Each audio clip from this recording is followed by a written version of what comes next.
Vocês acreditam que ouviram tudo sobre a fábula do cachorro e o lobo de La Fontaine? Não, não ouviram.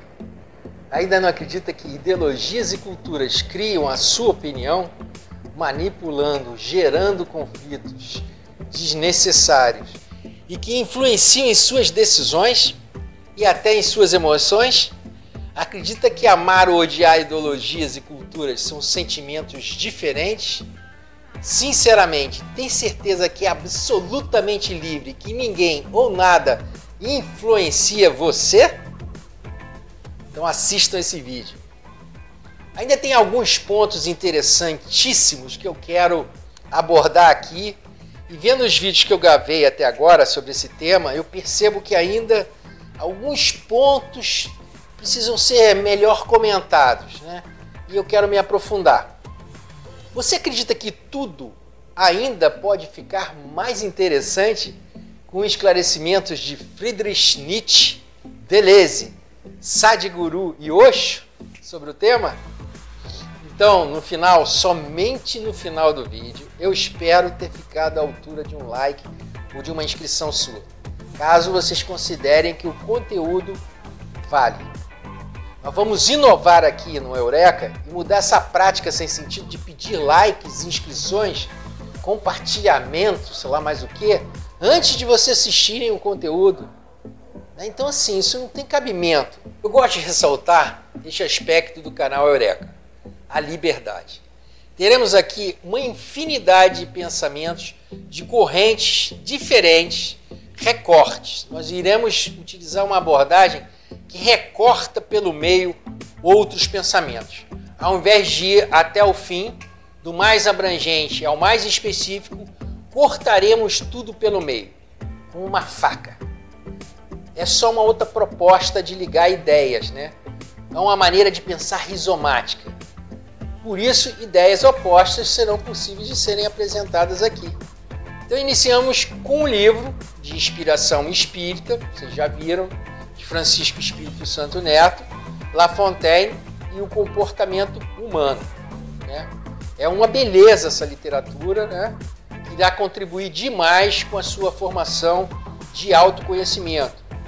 Mas sairemos do espiritismo e iremos agora para a filosofia nesse vídeo. Aliás, antes de ir para a filosofia, recomendo que vocês comprem um livro do Francisco. É da editora Boa Nova. Nós não ganhamos nada com isso, com a venda do livro, pelo amor de Deus. E se nós falamos assim, é porque o Francisco escreveu uma obra muito inspirada, inspiradíssima. E eu acredito que a gente deve sempre ajudar e chamar a atenção para a inspiração, seja aonde ela estiver, da onde ela vier. Talvez você deva abrir a mente para a doutrina espírita também, né? Quem sabe, né? Aí a pessoa diz para mim, Pablo, mas eu sou ateu. Se você é um livre pensador, um homem livre, essa argumentação é fraquíssima. Leia tudo. Veja o que você pode aproveitar de tudo. E veja bem o que está fazendo você reprimir esse contato dentro de você. Provavelmente é sua mente, a grande enganadora, né? Eu chamo a mente da grande enganadora. Uma sugestão é o seguinte, o que você de fato vai perder com isso?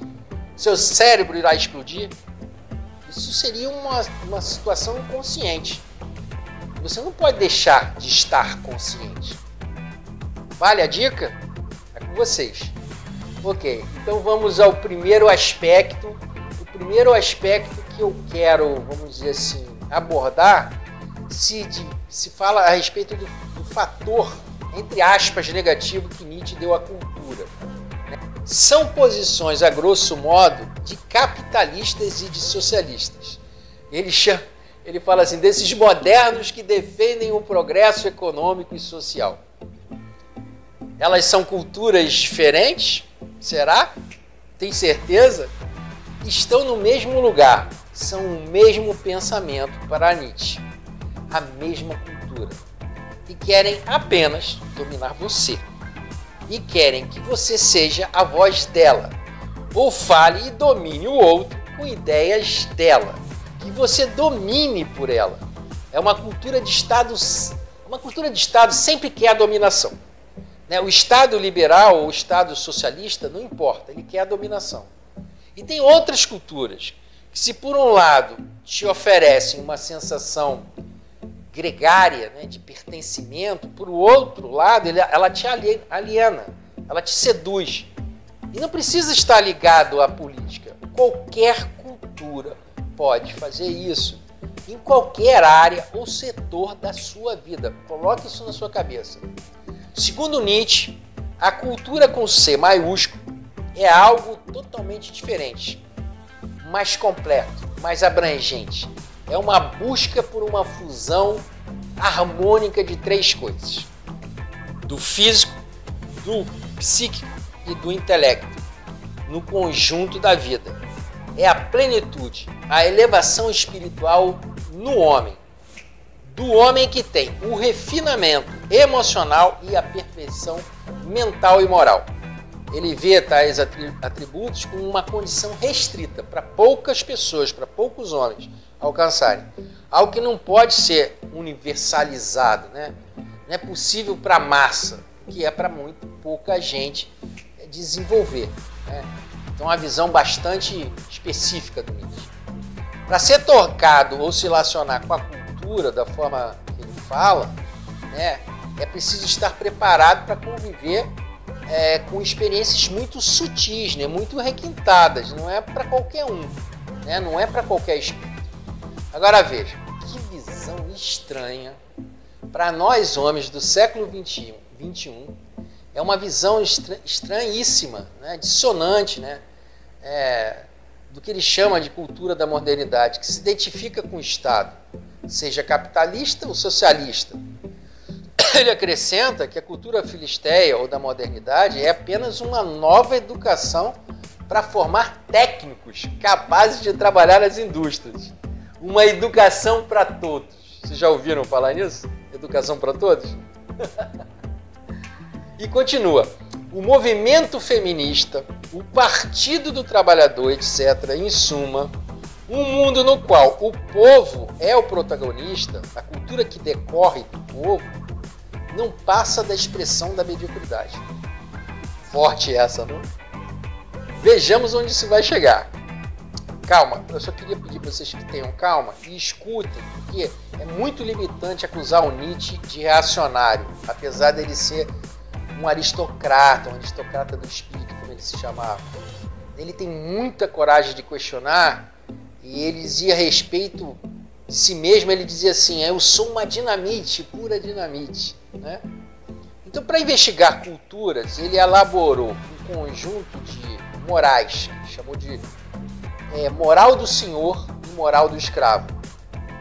E por isso, e outras cocitas mais, ele foi confundido com um nazista. Agora, isso está longe de ser verdade, é uma interpretação bem equivocada da filosofia do Nietzsche. A única coisa que ele estava fazendo era distinguindo forças. Falava de uma superior, forte e ativa, e a contrastava com uma fraca, de escravo, ressentida. Para Nietzsche, ou você era ativo ou reativo. E para ele, a cultura que quer que você haja como um ressentido é a da modernidade, né? Que opera, segundo ele, através do ressentimento daqueles que não têm potência para dominar. A moral dos fracos, dos escravos. Que ressentidos querem se vingar da moral dos senhores e até fazê-los se sentir culpados. Né? Então, ele está encenando algo que acontece dentro de você ou de um ser humano qualquer. Né? Ele criou uma metáfora. Né? Ou você é senhor ou é escravo, ou é ativo ou é ressentido, reativo. Né? Para você ter uma ideia, o Nietzsche, até os 44 anos, não sei se vocês sabem, ele já tinha escrito O Nascimento da Tragédia, Considerações Extemporâneas, Humano Demasiado Humano, Crepúsculo dos Ídolos, A Gaia Ciência, Assim Falou Zaratustra, A Lei do Bem e do Mal. Também para uma genealogia da moral e o caso Wagner. Ele já tinha escrito coisa pra caramba. Agora, o Nietzsche, ele é sempre chocante, né? Mas é interessante esse choque, ele serve para nos fazer pensar, para nos fazer sair do que ele comumente diria que é aceito, né? como admissível e inadmissível. As ideias do Nietzsche são sempre chocantes, às vezes erráticas, às vezes problemáticas, mas são instigantes, né? É no mínimo interessante o posicionamento dessa crítica dele a uma cultura popular universal, que ele chama de filisteia, em posição à cultura aristocrática, né? E para entender melhor esse ponto, é preciso ler Humano, Demasiadamente Humano, que é uma obra, se não me engano, de 1878, e entender melhor o que significa uma cultura de homens do espírito superior, né, como o Wagner, que Nietzsche admirava, né, ele tinha uma admiração, né, em oposição à cultura filisteia, antes da gente julgar Nietzsche como um snob, um reacionário ou um conservador de carteirinha, né? Não se trata disso. Esse seria muito limitante, né? Então era admissível que um pensador da época dele fosse investigar o que ocorria na passagem entre dois poderes, né? Entre uma organização social aristocrática, que estava deixando de existir, para uma organização baseada no Estado, né? Como se comportaria essa nova forma de poder, né? Sim, porque toda forma de expressão do Estado ou cultura é uma forma de poder. Então, como ela dominaria os homens, né? Como ela se manifestaria? Como ela reagiria ou regeria os homens, né? Melhor. Agora, Nietzsche faz a gente fazer um esforço, né? E se a gente não julgar o pensamento dele, né, mas abrir a mente para a crítica que ele faz uma crítica ao pensamento coletivo, né? O pensamento usual, sem refinamentos, e que atende apenas os anseios de domínio, né, dos governantes, dos políticos, as falas do Estado, né, da vontade de poder e de dominar o outro, né? É disso que ele está falando, é dessa manipulação, né? De uma massa sem compreensão e condições de compreender a natureza espiritual disso. E ele não estava falando de religião quando ele fala de natureza espiritual, ele estava falando de uma mudança de estado de consciência. Então, assim, uma mudança de patamares de estado de consciência, né? Então, ele estava falando de pessoas sem dotes, né, para alcançar um pensamento mais sutil e mais refinado. É disso que a gente estava falando, né? A força vira pecado. Ser diferente vira pecado ou imoral. Ser independente vira ser mal. É disso que Nietzsche está falando, entendeu? Então, por que isso aconteceu, né, nesse conjunto de valores que vive a modernidade? Eu poderia dizer assim, sem medo de errar, que ele indica que a cultura filisteia, da modernidade, é uma espécie de lavagem cerebral. Estou pescando? De cultura como enbotamento, uma espécie de seita, sem recursos de expressão que possam prever singularidades, né? Ou pensamentos singulares, não importa, né? Desvaloriza a força. Esse pensamento desvaloriza a força. Com certeza, os pensadores anarquistas como Stirner, por exemplo, iriam concordar com Nietzsche, né? Que é notório como os anarquistas, né, os pensadores anarquistas, detestam o Estado. Mas não é só o Estado, eles detestam a falta de liberdade que o Estado cria para o homem comum. Né? Uma espécie de estrangulamento, né, da expressão de um pensamento livre, e, assim, anulando as variações e multiplicidades criativas da vida. E se tem uma coisa que a vida é criativa. Né? As críticas de Nietzsche, sendo aristocráticas, demais, pouco ecléticas, né, hierarquizadas, elas não devem ser desprezadas, porque indicam procedimentos e mecanismos que nós vemos e que nos afetam até hoje. Se Nietzsche iria recuperar a alma alemã, né, estudar isso, e uma certa aristocracia do espírito, se seu pensamento parece ser erudito para poucos, também ele nos força a pensar. E isso que é importante. E vemos isso com uma certa antipatia. Não sei se vocês estão sacando. Sobretudo, o que estrupia os pensamentos, vamos dizer assim, ditos democráticos, né, ou da democracia, né, que nós temos até hoje. Agora, será que alguma vez existiu ou existe a tal da democracia? Quem a democracia serve? Essa que nós conhecemos. Então vamos nos debruçar sobre isso, mas isso é assunto para outro vídeo também, né? E esse pensamento político também estropia ideais inclusivos, né? Nos são muito caros, né? Quer dizer, hoje estamos muito para isso. Também aponta para pensarmos se somos livres de fato, né? Quando repetimos, se chegamos a perceber, né, como a gente padroniza certos pensamentos. Então, assim, como se eles fossem nossos, né? A perversão está aí. A questão da opinião, da cultura, da ideologia é isso. E a gente compartilha a beça, como a gente vê nas redes sociais hoje. Quando a gente compartilha achando que o pensamento realmente saiu da gente. Naquele exato momento que a gente proferiu o pensamento. Então, assim, é muito sério. Né? Não é qualquer coisa, não. Por exemplo, Deleuze, Nietzsche, eles nos alertam para o grau de consciência, de enclausuramento, né, e de manipulação que a opinião produz em nossa liberdade. A nossa liberdade de pensar. Sobretudo, porque confunde expressões singulares, né, da vida com expressões da coletividade.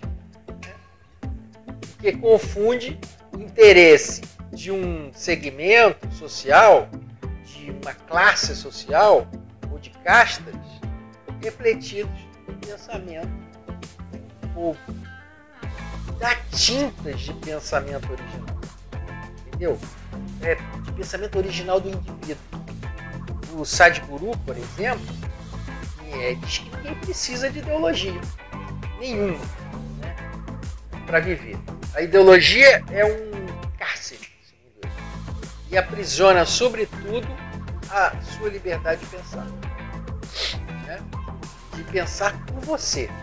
Ao contrário do que afirmam os que apoiam os fazeres políticos, as práticas políticas, como, vamos dizer assim, como ferramenta de liberdade, de mudanças, né?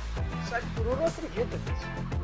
Agora, a pergunta que fica é: somos livres de fato para pensar? Muda-se um governo e muda-se a cultura e a mentalidade. A gente está vendo isso aí. Então, isso ocorre à toa? Acontece à toa, realmente? Foi uma evolução? E é caso de se parar para pensar, né, criticamente. A revolução cultural de Gramsci, por exemplo, de influência socialista ou comunista, não importa. Ou o ideal marcatista, né, de MacArthur, americano, de direita.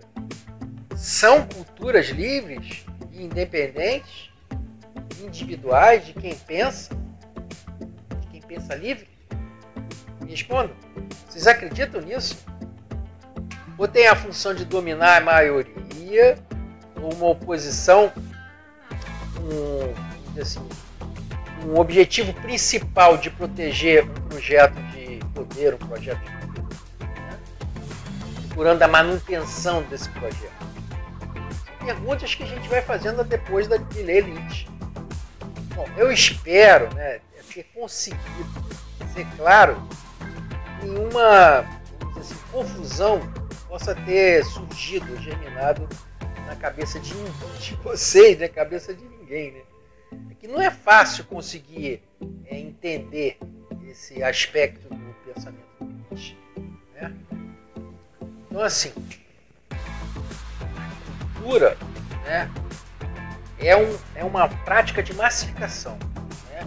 E em tempos de mídia forte, como nós temos aqui, de brigas ideológicas intensas, de direita e de esquerda, né, às vezes o pensamento é sequestrado pelas polaridades que ele produz. Né? Então, assim, e a gente sabe que isso pode ter consequências muito ruins para todos nós.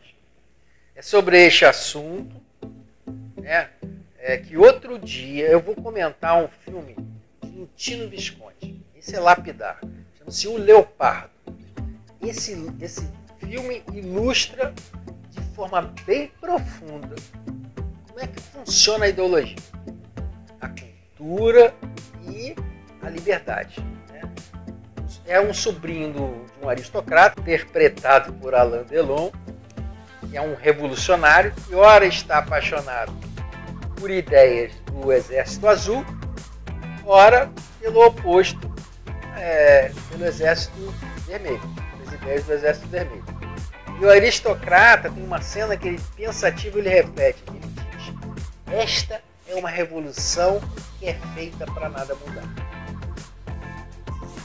Uma revolução da modernidade. Isso que ele está falando, da modernidade do Estado, porque ele é um aristocrata. Então ele está fazendo a crítica a essa nova forma de poder.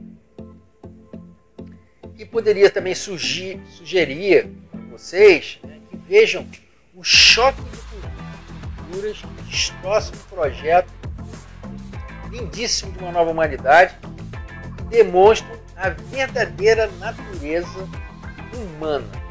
Né? O nome do filme é Wild Wild Country, que é um documentário, né, que conta a vida do Osho e o seu projeto de criar um ashram, um abrigo, uma cidade no Oregon, nos Estados Unidos. Né? E sobre esse filme eu farei um vídeo aqui também. Ali a gente vê claramente, né, como é que a coisa acontece. Para sermos livres de fato, né, para fazer essa investigação, nós temos que sair da caixinha de estereótipos e das gavetas dos classificadores de coisas, né? Como diria nosso nobre Fernando Pessoa, ou dos classificadores de gente, julgadores de gente. Né? Então, assim, é preciso ser livre. Né? Como vemos hoje nessa guerra cultural e ideológica que estamos passando, né? Que deixam todo mundo meio cego, está todo mundo meio cego, batendo cabeça, né?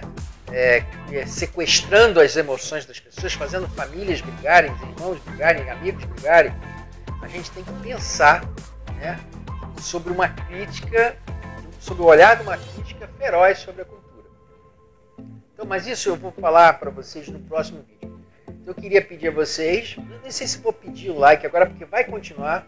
Vamos fazer uma outra parte desse vídeo, para ele não ficar muito grande. Né? Então, eu espero que vocês continuem vendo, se quiserem dar like, se quiserem se inscrever, depois de ver o conteúdo. Se vocês gostaram, veja o conteúdo. E não esqueçam de comprar o livro do Francisco Espírito Santo Neto.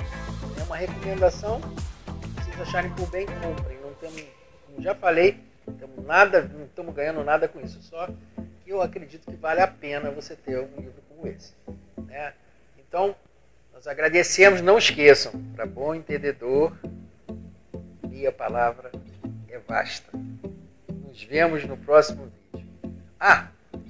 Vocês vão entender onde é que essa situação toda toca a fábula do La Fontaine, o cachorro e o lobo, no próximo vídeo. Espero vocês. Até lá. Um abraço.